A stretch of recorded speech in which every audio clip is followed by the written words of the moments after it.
All Take it right. away, Jim. All right. Thanks, Dave. Thanks, everyone that's here so far. We appreciate you being here to this premiere episode of We Need Alternatives here on Rob Father's Realm. I would like to thank Rob and Dave for providing us with this platform and hosting this show. I understand that this channel was built primarily on hard rock and hair metal bands, and that for some of you, this might be a departure from what you're used to seeing on the channel. We appreciate your open minds and open ears.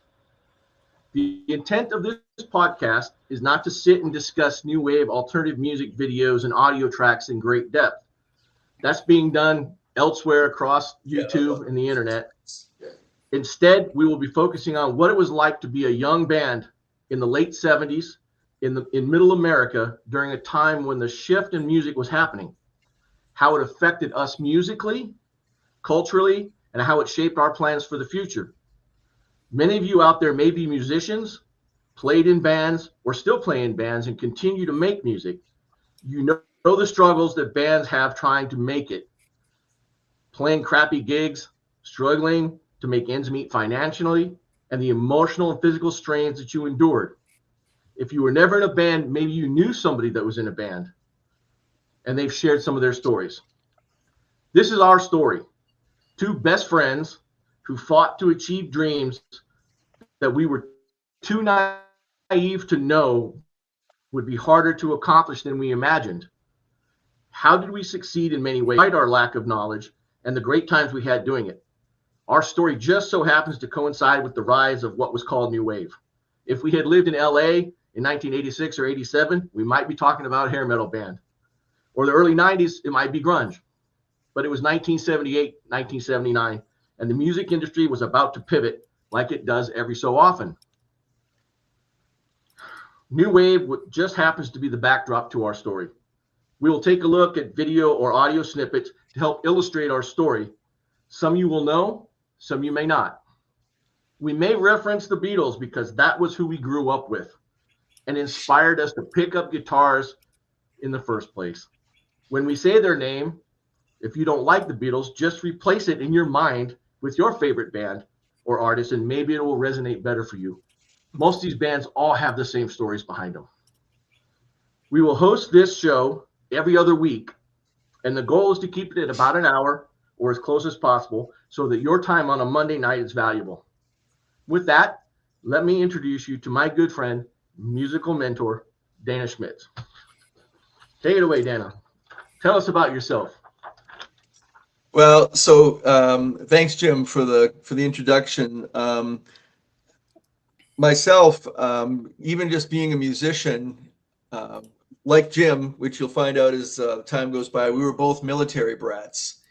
And I ended up picking up the guitar when I was 8 or 9 years old, and I was thinking about it today, and I think I always, for whatever reason, felt like if you played a guitar, you need to be in a band.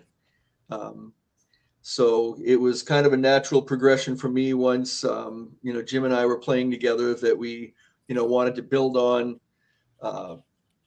just two guitars to finding other friends of ours who played instruments or didn't play instruments and, incorporated them into what we were doing even when we were really young teenagers, so with varying degrees of success. All right. Well, so let me give you guys a little bit more context. So Dana and I, here, the guy on the bottom of the screen, we met in 1975 while we were in the ninth grade. And we had a mutual friend who told me that he knew a guy who would teach us how to play the guitar.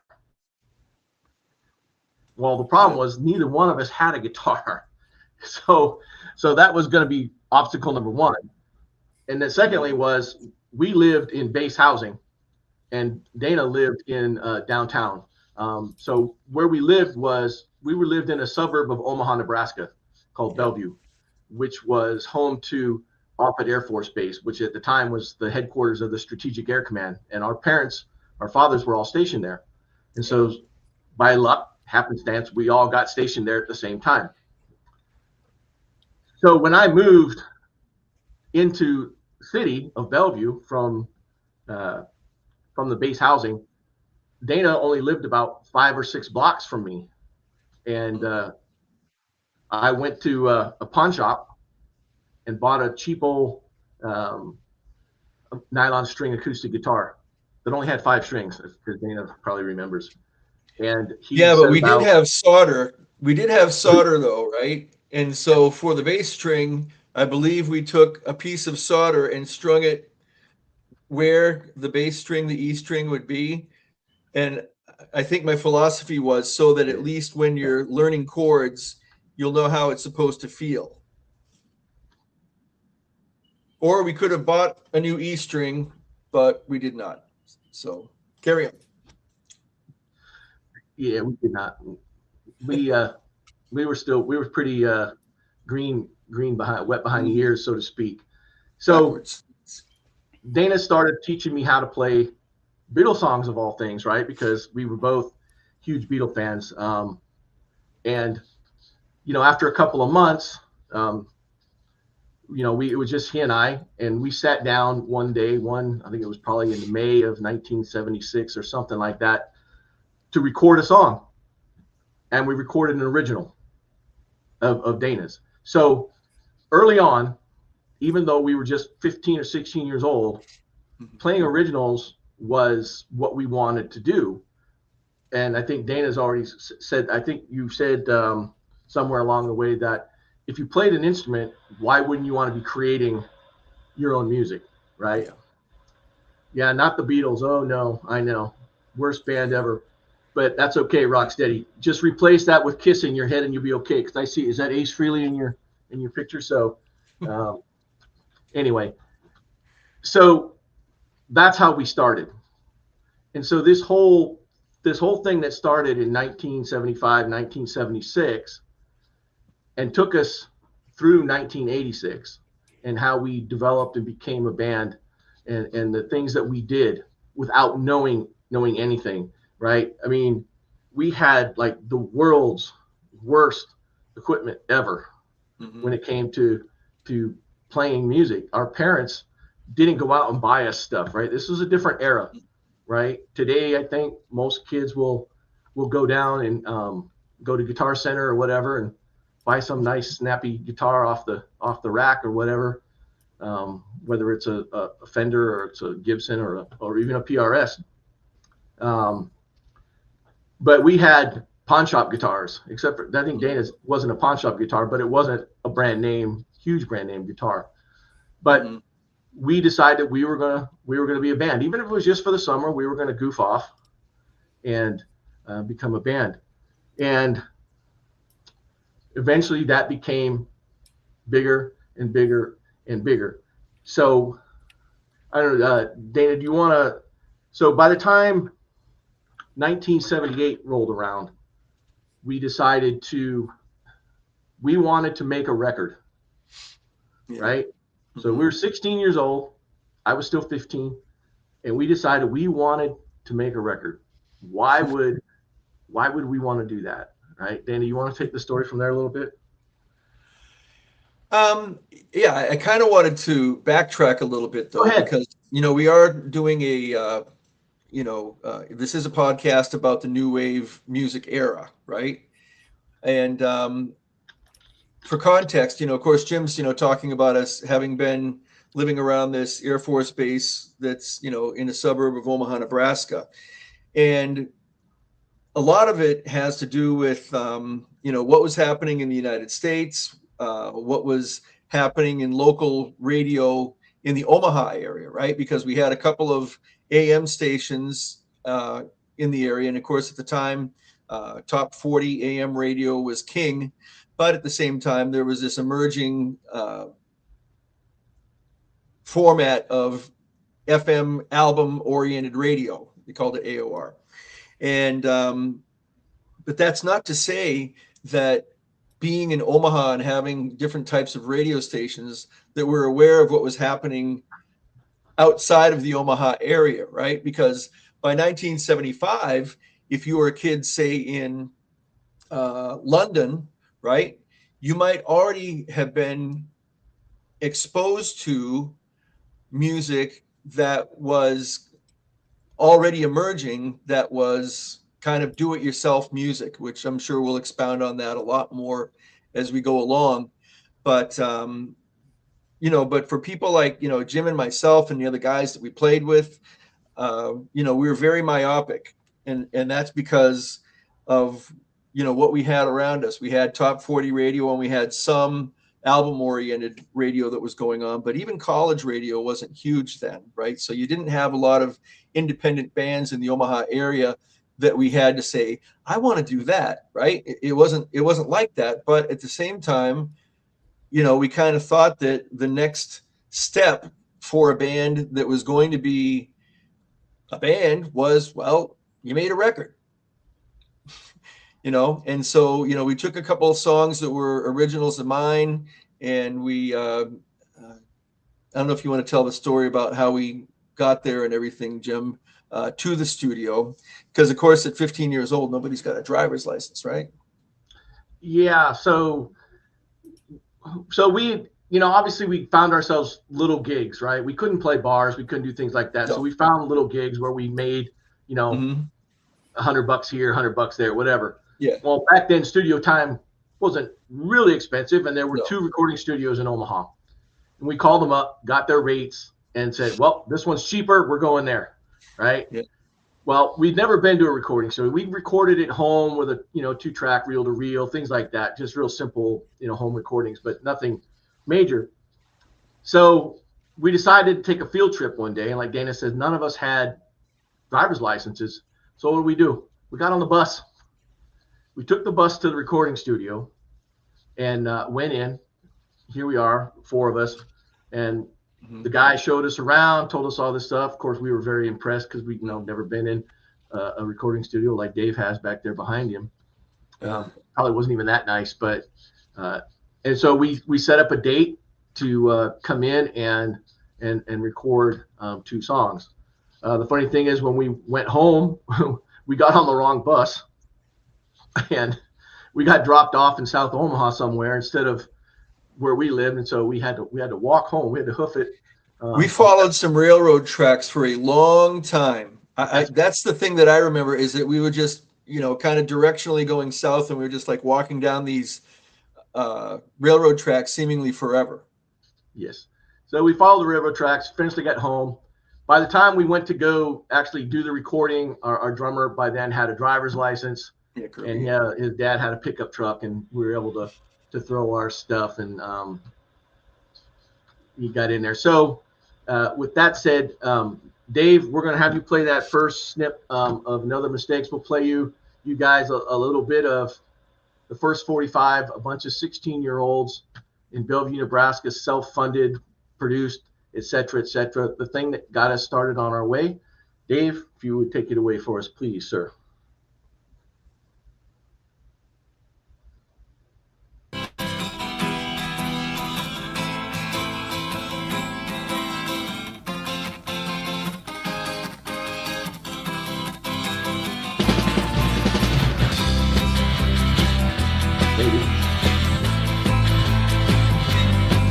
That's great.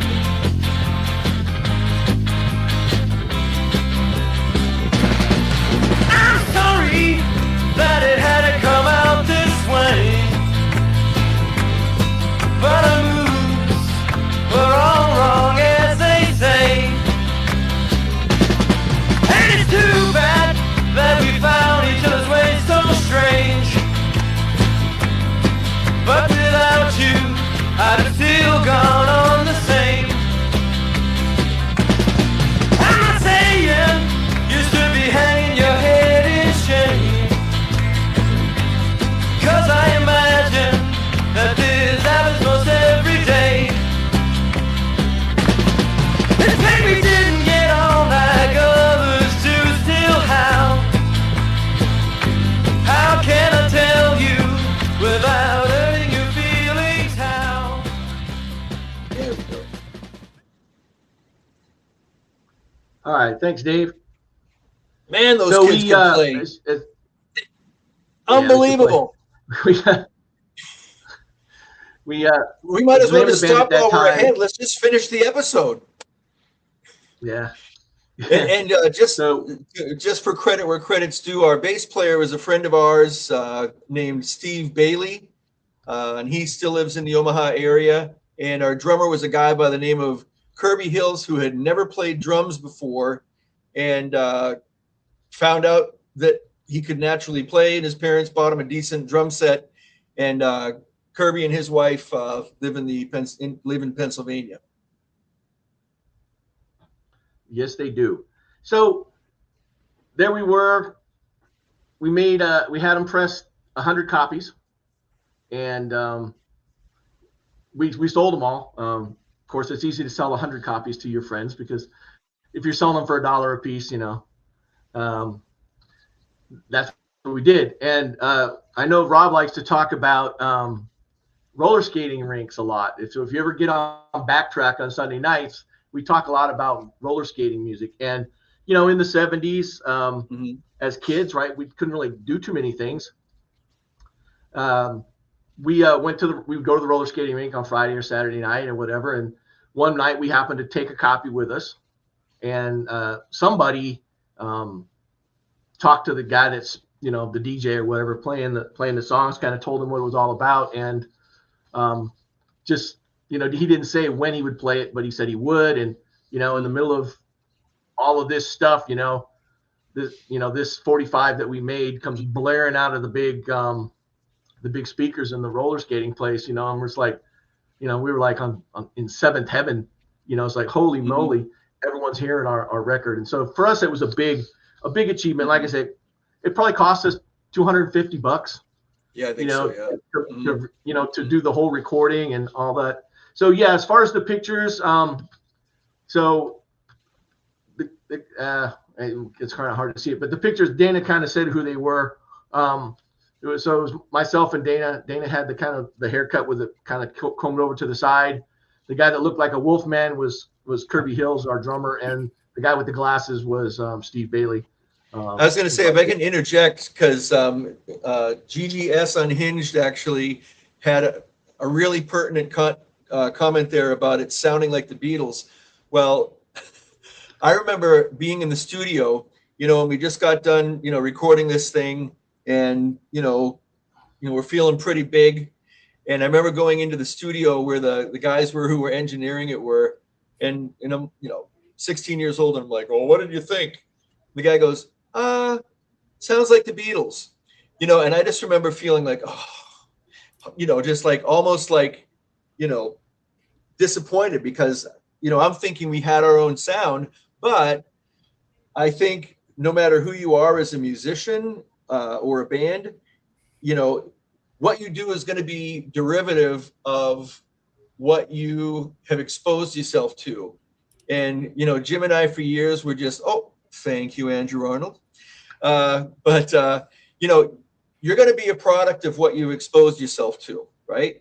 And so the fact that it sounded like the Beatles, it doesn't offend me now, but I was ridiculously offended at 16 years old when the guy in the studio said that he thought we sounded like the Beatles. So that's funny that you would say that you were offended by it, because we were both big Beatles fans. Yeah. But I understand your point is you wanted to have your own sound, right? Right. And of course, because you had a descending bass line, right, and a descending chord progression, which was a Paul McCartney thing, right? He always did that. Yeah. One of the other things I thought about this song today, Dana, and I'd never really thought about it before, and of course, been listening to this song for 50 years, is today's songwriting, right? We hear a lot of, you have to have a verse and a pre-chorus and a B verse and a bridge and this and that. And when I think of that song, it's like verse, verse, verse, verse, verse, verse. Yeah. Chorus.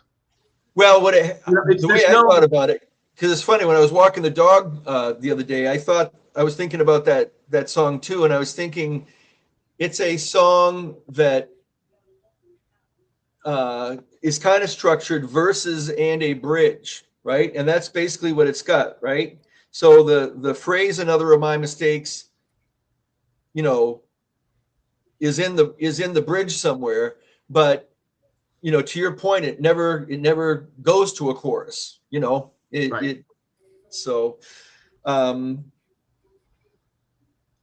yeah. It's definitely a different kind of structure. We didn't play the whole song, right? It goes on for a couple more minutes, and there's a guitar solo, and there was one little trickeration that we did in the studio that the engineer came up with, and what he did was during the last verse, he dropped out all the guitars, and it was just the bass and the drums and the vocal, and then we added a tambourine, and it kind of really broke the song up, right? Because if you just kind of doing the same thing all the way through, it gets a little monotonous, right? And we thought, well, that's really slick, right? It wasn't our idea, but then what we did is whenever we played it live, we incorporated that into it as well. From then on, we did, having everything drop out except for the bass. So it was a lot of fun. We had no clue what we were doing, right? We just show up.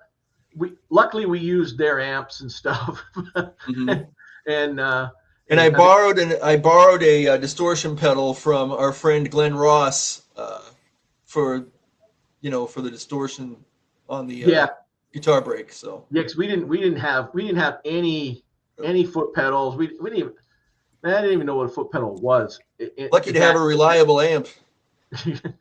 Well, yeah, I mean, I think so. And I think in some of those pictures you saw, we were wearing leisure suits and stuff, right? I mean, it was the thing we kind of thought was, how do we get gigs, right? We got to look respectable, right? Well, we fall back on they put on suits, right? Everybody put on suits in the 60s, right? We had to look the same, right? And so we all went out and bought blue leisure suits. They were all kind of different colors and stuff, but we had the leisure suits and we did that. And I think the first amps we bought for real, we got from Sears. We bought from the Sears catalog. I remember you and I both bought amps from Sears, but that was a big step up from what we had. So just kind of showing how we started this whole thing, and as we go, you'll see how it progressed. And the new wave music's going to find its way in here in just a little bit or so, because we're just kind of setting up where we were when we started and how we transformed over time. I don't know, Dan, what do you think better is to play? Do you think I'm going to show the picture of what we looked like in 1978? What do you think? You want a picture of you in 1978? Yeah, we could, I suppose. Yeah, throw a picture of 1978. So in 1978, this was our senior year of high school. And so from left to right, as I'm looking at it, yes, our drummer on the very far is wearing a KISS t-shirt. So all you people who think we didn't know who KISS was or don't care about KISS, our drummer was wearing a KISS t-shirt. So that's our drummer, Dave Valdez. He was originally from California, but his mom relocated them to Omaha. And then Dana there, and then I'm in the middle with Dana, and the guy on the far right, it looks like I don't know what he's doing, but that's our bass player, Tom Wild.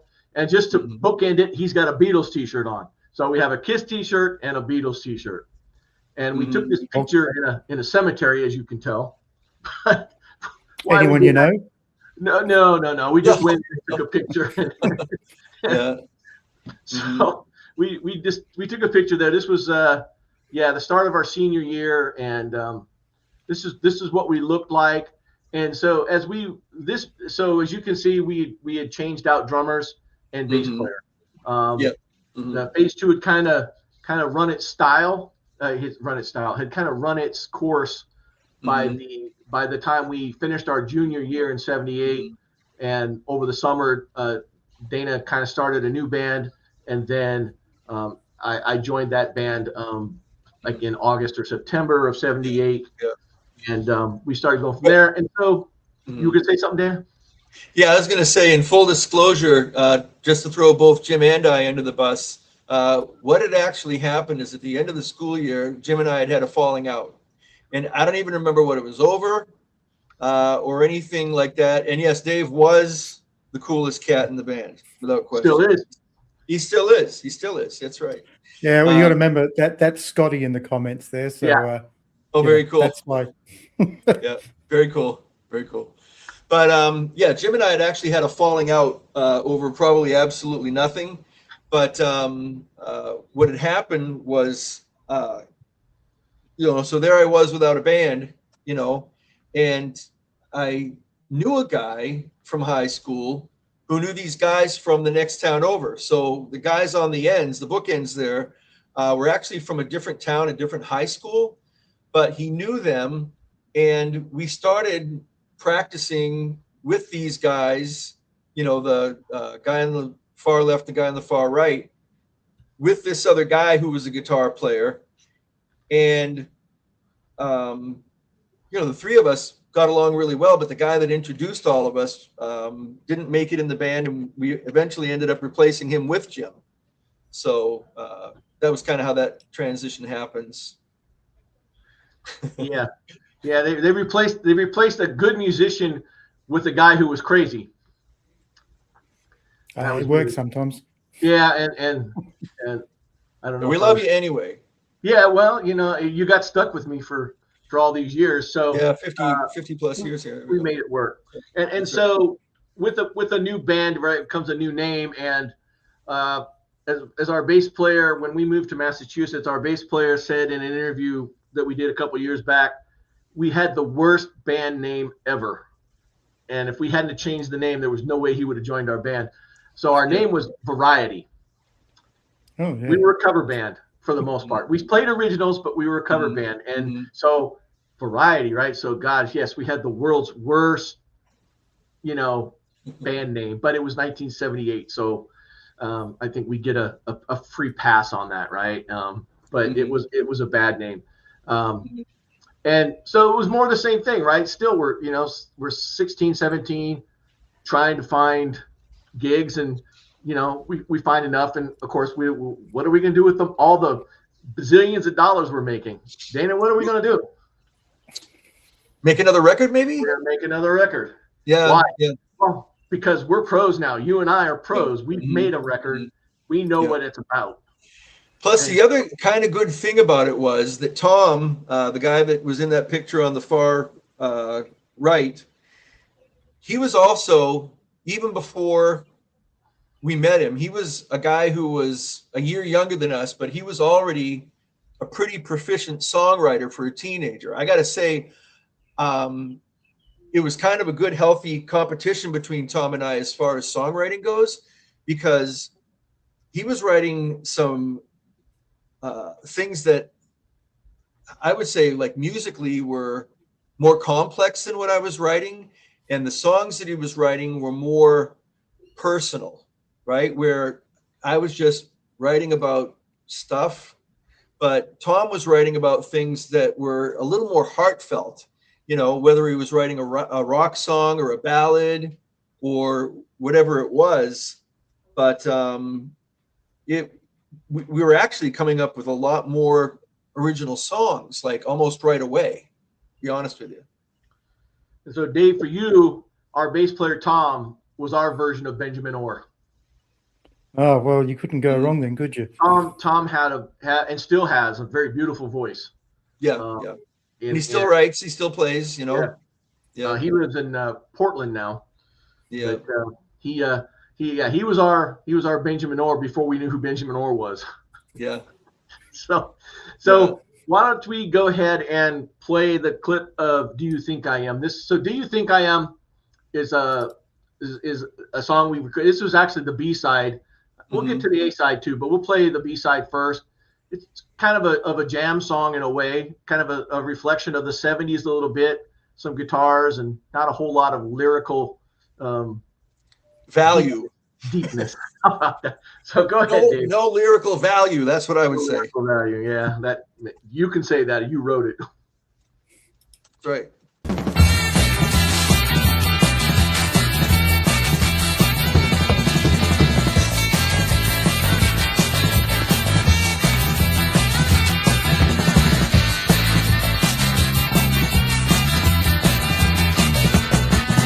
But I hear them slam my name all over the streets, and what I hear you say makes me feel really needed. 'Cause everywhere I go, it's all over town, you still insist on following me all around. So tell me, all these things you say I am, do you think I am? you think I am? Ah, honey, do you think I am? Ah, honey, do you think I am? Ah, honey, do you think I am? Do you think I am? Do you think I am?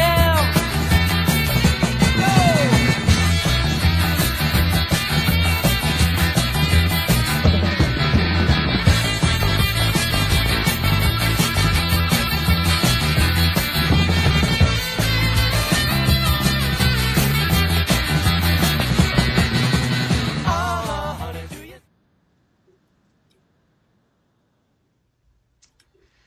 All right. So Yeah, it doesn't really sound like the Beatles. It's more of a. I always thought it was almost like a surf song.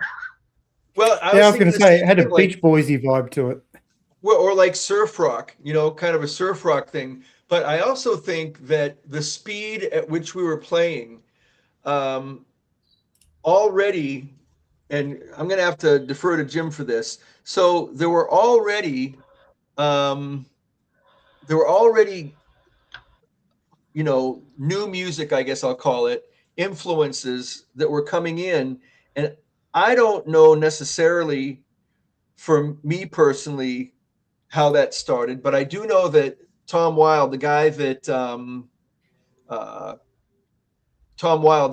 was the bass player, he was already listening to stuff, and I don't know if it was because of his older sister or whatever, but he was the first guy that I knew that was listening to Nick Lowe, Elvis Costello, right? And I know that he introduced me to them. So that would have been my first exposure to anything that was new music as opposed to corporate rock, right? I don't know, Jim. I don't know if you can kind of expound on how we kind of segged into Jan and Dean without awesome harmonies. But anyway. Yeah. So when we recorded, we recorded this in June of '79. Yeah. So by that time, yeah, we had started to play in our set some of the early, I guess what would become to be known as new wave, right? So we'd been playing a song called "So Lonely" by The Police. We hadn't been playing Roxanne yet, but we'd been playing "So Lonely." We had done some other similar type songs that are, like I said, these things weren't really getting played on the radio that much for us, right? Like we had, I said earlier, we had AOR FM, right?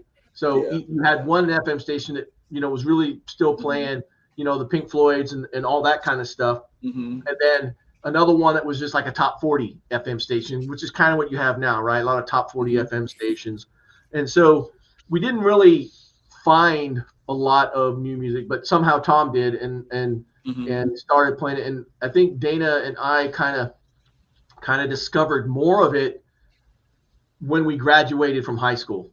We kind of, that was kind of, we always say, when you get out of high school, that's a big moment, right? And for us, you're going to find that it was bigger than we really kind of thought it was going to be. But to give an idea of what Tom brought to the table, let's play this other one called The Prince. So The Prince was co-written. I think, Dana, you wrote the music. Yeah, I gave him a cassette of how the music for the song would go, and he just out of nowhere he came out with this complete set of lyrics because he read miraculously. A book. Yeah. So he read a book. So the song right? is based on a book, on a children's story called The Little Prince. The Little Prince and it's got. He explained it in an interview we did with him. It's by some French guy that I can't pronounce the name, but it's all about a coming of age story, basically. So go ahead, let it roll, David.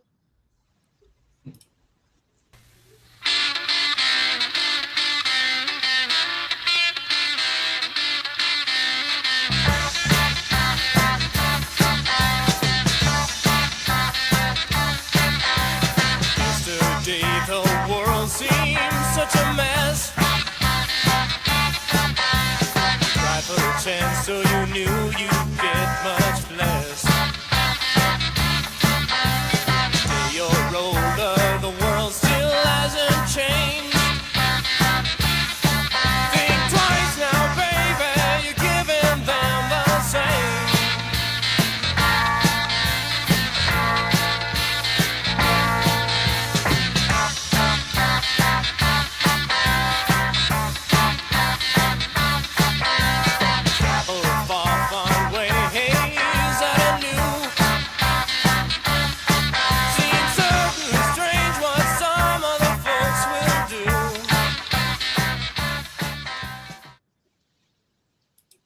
So I think the riff that I came up with was probably out of the recesses of my memory, and I didn't realize I was lifting it, but I think it was my 10-cent version of ZZ Top's Tush.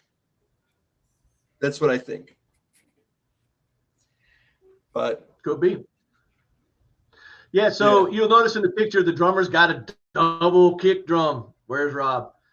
Those weren't his drums. we were playing a gig where there was multiple bands and we just all used the same drum kit. And so he just had a regular single drum, but there was a double kick there. So anyway, that was into that. So you can see, listen to these songs that we just kind of played for you that kind of shows who we were in 78 and 79. We were pretty much in many ways just a rock band, right? Influenced by what was on around us, right? So the things that were around us were the things that were around everybody, right? Foreigner was there, all those bands of the time were there. The difference was we didn't sing like that. We didn't play like that. That wasn't who we were. So we were just who we were, and this is what came out. And it is what it is. I think anybody that's a musician and writes something, you can be inspired and influenced, like Dana, you said earlier, by what's on around you. But when you sit down and write, it's going to come out in your own way. Yeah. You might hear some influences in it. I know I have influences in my writing to this day, and but it doesn't sound anything like the people that I'm inspired by, because it's still filtered through you, right? That's kind of the way I think of it. Yeah. So who was the that was me with the fake Strat. Yeah, that was a knockoff.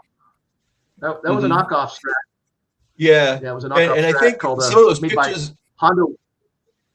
And some of those pictures are great because, even with those early things that we were doing, I was still playing the Teisco Del Rey that my parents got me for Christmas when I was like 9 years old. I was still playing that darn guitar. I still have it. I just had it restored a couple of years ago, but it was a guitar that my parents bought me out of the Montgomery Ward's Christmas catalog for $39.99, including the case. But it's true. You're all good, Steve. Not rubbing anything, man. We know our limitations, what we were. I bought that Strat knockoff, and it still cost me like $279. I didn't know that. I had a pretty decent summer job, and I took my earnings and bought that thing, and I played it until it it crapped out on me. And I've been through a million guitars, and I wish I still had some of them, but I don't. Yeah. Oh, I know. Well, I was going to say, Jim, what was a real one worth back then? Probably, I don't know, Dan, what'd you pay for your Telecaster? You bought it like later in 79. So there are a couple of factors that I think went into it. So I bought it at a place called Hospies Music in Bellevue, Nebraska. And because there wasn't a lot of competition, I think I was probably overcharged for it, but I paid $1,000 for that Telecaster. I did. Yeah, my parents actually co-signed a loan for me, and I was paying like $66 a month for it until it was paid off. Wow. So yeah. But I was going to say, and weekly wages back then would have been what, $50? Yeah, I wasn't making a lot. I wasn't making a lot, but I love that guitar so much that I was doubling up on the payments. So every time I got paid every 2 weeks, I was making another $66 payment on it. So not that that's important, but I was going to say what's kind of cool about this time period is that in pop music, even on the radio in Omaha, you would have these smaller bands like the Police or the Joe Jackson Band. I'm not going to include the Cars in that because they were fortunate enough to get signed to Elektra like right off the bat, right? And that podcast you guys did on the first Cars album was fantastic. But that was probably the first song that I would say I had heard from the new wave era was Best Friend's Girl by the Cars, even though the first single was Just What I Needed, right? Yep. Wouldn't you say? And the thing about, I got to say, the thing about Just What I Needed is, for me, kind of looking back, it fits right into the Foreigner. Like, there's not a lot that distinguishes it from a lot of the other music that was popular at the same time, the same type of like power pop, right? But My Best Friend's Girl was definitely like a, you know, I think you'd said it on the podcast, Jim, like a Buddy Holly throwback kind of thing, you know. But when it came on the radio, it definitely pricked my ears up, right? And, you know, then we started hearing things like Roxanne on the radio. We started hearing things like Is She Really Going Out With Him on the radio? And I know you and I have had conversations about, you know, how that influenced our album buying choices. And hopefully I'm not jumping ahead too far, but yeah, because predominantly I think this podcast is not going to be about, you know, me and Jim struggling along necessarily in the music business, but you know, just kind of leading into you know what happened in the new wave era and how we became exposed to all of it, you know. And so now that's a good segue, Dana, into, hey, Dave, can you play the number one there, The Beat, Don't Wait Up? And we'll kind of talk about how we kind of started discovering this kind of music. Yeah. No worries. You're a good man, Dave. I don't care what Rob says. For me tonight was long way up for me tonight. I shut the door, I feel my feet upon the ground, walk out, walk on, soon I'll disappear and I will become. I tried to say, but you would never listen anyway. Yeah. All right. Thank you so much, Dave. That never gets old, man. That song never gets old.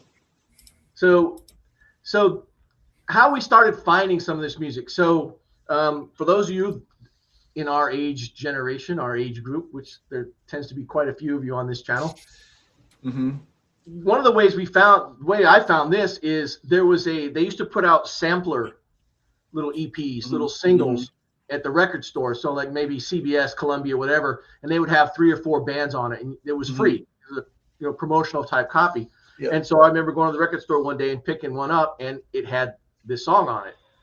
So when you listen to this, so people always equate new wave, right, with, you know, the synthesizer era of new wave, which obviously was very popular by 82.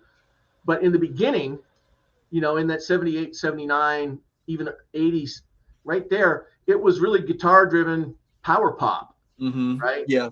Now, a fun fact about The Beat is originally these guys, members, they were called The Nerves. Now, anybody watches Backtrack, about 3 weeks ago, we played a song by Blondie called Hanging on the Telephone. Yeah. The Nerves wrote Hanging on the Telephone. Yeah. One of the members of The Nerves, and I don't know if Rob's watching somewhere, was in a band later called the Plimsolls. Yeah. The Plimsolls are the house band in a movie that Rob loves called Valley Girl. And they played 2 songs, one called Oldest Story in the World, and the other is A Million Miles Away. Yeah. And those were 2 great songs. But anyway, so everything's kind of interconnected. But this is one of those things of how we sometimes found music was just by luck. I think on the other side of that song, of that record, I think there was 3 things on it. Was a song by a band I'd never heard of called Journey. And the song that they covered, believe it or not, was a very little known George Harrison song from the Beatles era called It's All Too Much, that I believe was on the Yellow Submarine album. Yeah. But Journey did a cover of It's All Too Much, and it was on the other side of that. I wish I still had that. And it was pre Steve Perry too. Steve Perry was not the lead singer on that particular cut. So he hadn't joined Journey yet. Yeah. So, and right. You know, for the younger people that might be watching this, you know, something you got to realize too is there was no such thing as the interwebs yet, right? So it's not like you could, you know, hear something and then go to your laptop or, you know, PC, which didn't exist yet, and look things up, right? And learn new stuff. So, you know, these kind of like samplers that you might stumble across at a record store or something like that they were just gold. They really were. Another one that was pretty cool too, Jim, that I was thinking about the other day and I looked it up, was one that was called Propaganda. It was a complete album, and it was put out by A&M. You have it too, yeah. But it was put out by A&M Records, and it had like, you know, to me the attraction to it is that it had some like unreleased live tracks by Joe Jackson and the Police, and it also had, I think, was "Take Me I'm Yours" by Squeeze on that as well. I don't remember. I'd have to go over to the yeah. But there were some songs by Squeeze on there. There were some by people I'd never heard of and have never heard of again. But things like that were a gold mine, because that's how you could get exposed to other things that otherwise, you know, you were never going to hear on, you know, corporate AM and FM radio, you know. And, you know, throughout the podcast, you know, we're going to talk about different things and different bands, like, you know, like we've mentioned Foreigner, but honestly, we don't mean to bring up a band like Foreigner in a disparaging way, right? Because honestly, me and Jim, having tried to make it in the music business and failing, it takes a lot of hard work, you know, and a lot of luck and a lot of talent. So anybody who's had, to me, a hit record is golden in my eyes, because it's tough. It's not easy to do. And I don't begrudge anybody the success that they've had, even though what they might do isn't my cup of tea, you know. There are more people that have failed than have succeeded. Here we are. So another way we used to find stuff was, because they weren't playing it on the radio, I figured out that they did play it on the radio. They just didn't play it till like after midnight. Yeah. And so what I had is I had a reel-to-reel tape deck, and I would put a tape on, and I set it at 3 3/4 speed, turn on the radio, and record. And then when it would run out, I'd hear, and I'd flip the tape over and record. And then the next day I'd go and I'd listen to see if there's anything new. So Dave, if you could play Starry Eyes by the Records. Oh yeah. I don't know if anyone's ever heard of the Records, maybe not, but this was one of those songs where we heard it on the radio, got it on tape, and then went and learned it and started playing it. Again, it's more power pop type of stuff, right? But I don't wanna argue, I ain't gonna budge. Would you take this number down before you call up the judge? I don't wanna argue, there's nothing to say. Get me out of your story eyes and be on your way. I think that's that, right? Very cool. Again, very cool. These are the kinds of songs we played. They're just, to me, they're just rock songs. You know, they're a different type of rock song, but they're rock songs, right? It's not anything too weird. Although it was probably kind of weird for some people, but this was the kind of stuff that we were finding. Other places, TV. Everyone can remember when Saturday Night Live used to be a place where you would find new bands, and they weren't like bands that made you, for some of you, they may not have been bands where you're like, what the heck is that? Like, I think they had a band on a couple of months ago that no one had ever heard of. And all of a sudden now they're like super famous because they were on there. And it's like everyone, even the reviews the next day were like, what was that? But so Dave, if you could, one of your favorite songs, Dave, Satisfaction. Okay. Satisfaction. I love the Stones. I love the Stones. The Stones are the best. Yeah. If you could play Dennis Raskin quote it. Okay. Under duress, I'll play this one. Under duress, yes, under duress. I'm not sure they improved it any. But that was, but you see what I'm saying. So we're finally starting to see some of the weirdness, right? That was associated with them. I mean, Devo had their shtick, and they rode that thing for ever. Still do. They still, I think now, ever since about 81 or so, they've stuck with the red flower pot thing. But in the early days, they had the yellow suits and all that stuff. But you know, we never played like Devo. We could appreciate the madness of it. Yeah, the idea was we were getting dressed like them. No, we didn't have the budget. We didn't have the budget, so no, we never dressed like them. You know, plus, but you know, so Devo is not a bad act to talk about, though. Thank you, the Tubes. There you go. That's another great reference.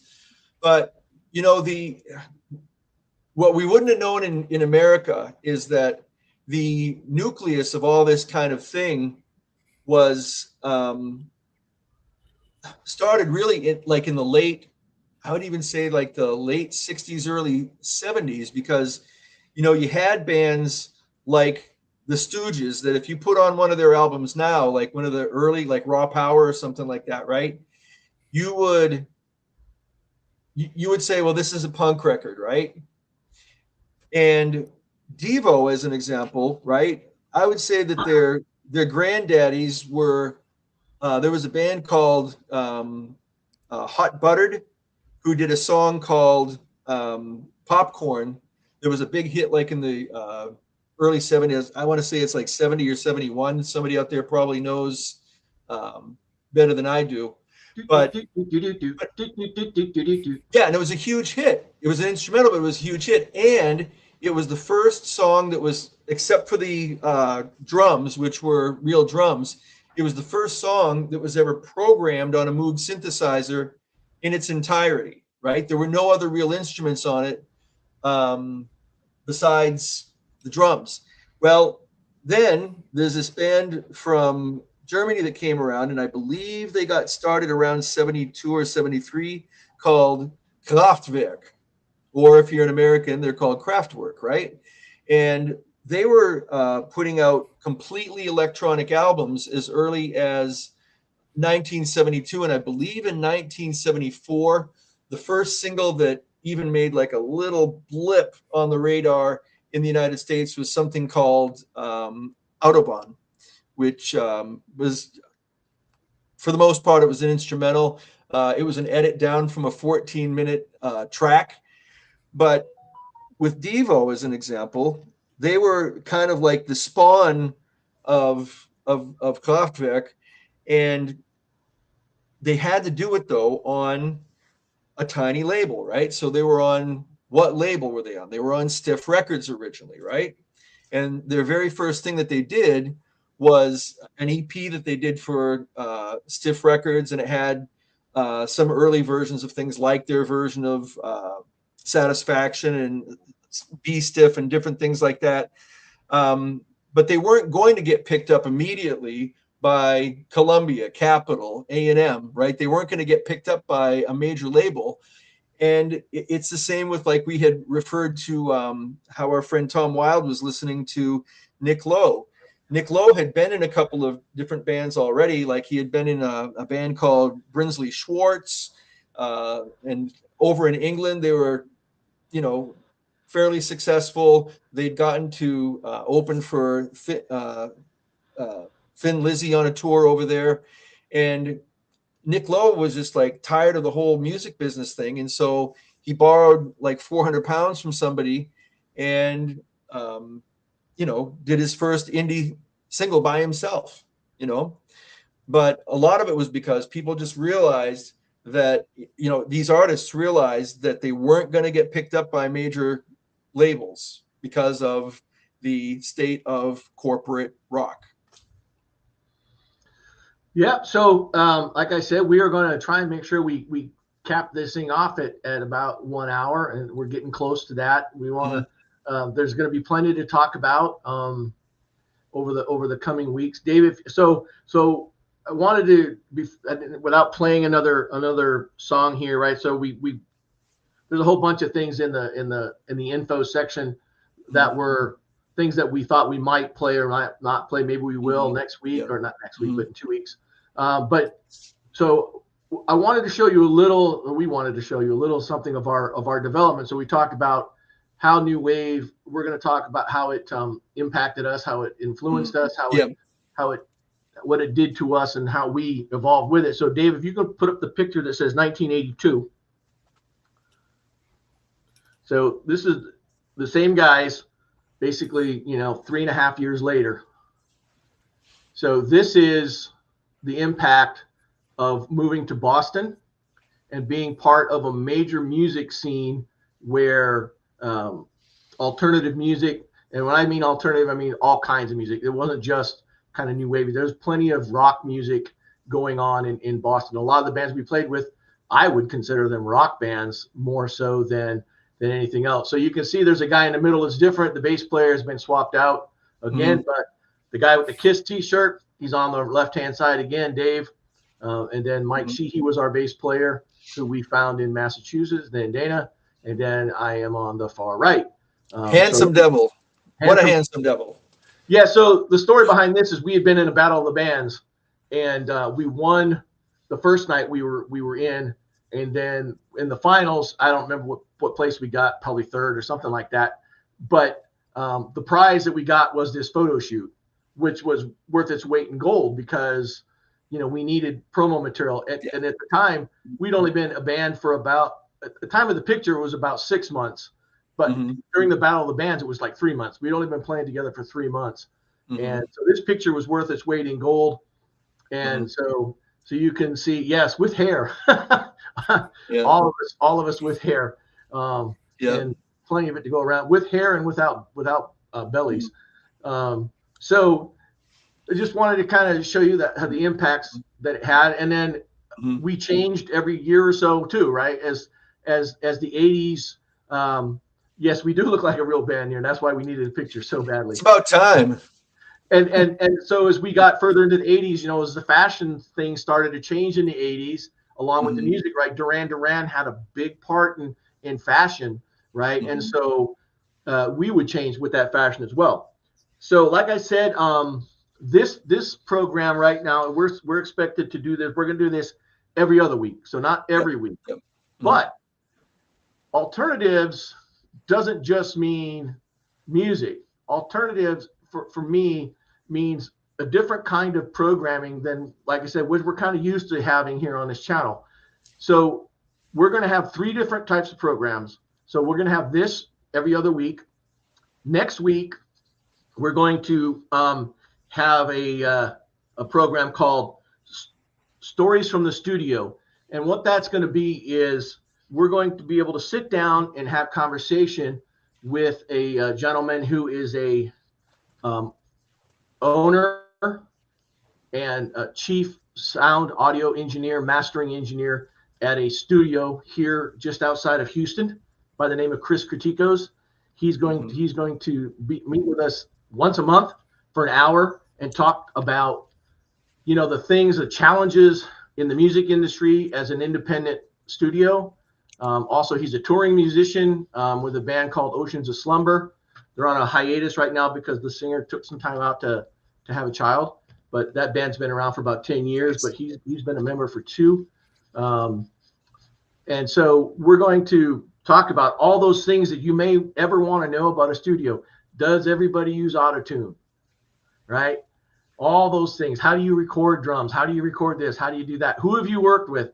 So we've got a list of questions for him, but I hope that you can think of some questions that you might want to ask somebody about the recording industry.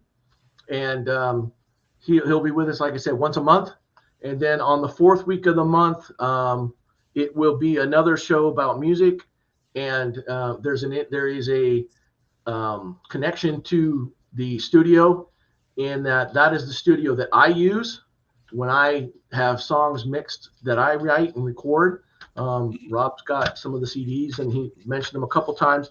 But we're going to have a once a month sit down and cover some of the songs that I've written, going back as far as 1987 or 88 and up to current time. Kind of talk about how I go about writing them, how we go about recording them, mixing them, what the meanings of some of the songs are, and stuff like that. So kind of an insider look of being an indie artist in today's world, or being an indie artist back in the late 80s and early 90s in again, when music was pivoting. Music pivoted again at the end of the 80s, did it not? Right. And so when you find yourself as being kind of a pop band, that does pop rock band in the early 90s, it didn't really fit in as much anymore. But anyway, so thank you guys for being here, and we hope that it's been somewhat informational, and we hope you come back again in 2 weeks, or even come back next week as we talk with Chris, and he's excited about doing it. He's looking forward to it. He's worked with a lot of big names. I don't know if he can mention them all, but he has worked with quite a few people and been on tours, as a guitarist with the Oceans of Slumber. And so I think it'll be a lot of fun. He and I have a lot of fun in the studio just talking about stuff, and he's a real nice guy, real smart guy. And he's dealing with his own set of issues today at his studio. So he's got some problems. But again, thanks. If you enjoyed this, hit like, put some comments in there. If you got questions that you want to ask for Dana and I, leave them in the comments, and we can get those into the things that we can get to. Yes, Flip Side is still on for tomorrow. Enough is enough, right? Scotty's choice. So we'll be discussing that seminal first album by them, and it should be a fun discussion, like always. But again, thank you guys. It is 9:04 p.m. We want to get you out of here. Some of you guys got to go to work in the morning, like Dana. He's on the East Coast. Dave, you're down under, and I don't know what you have to do today still, but I'm sure you have something to do. But again, thanks a lot, and look to see you next week. Bye. See you. See you guys.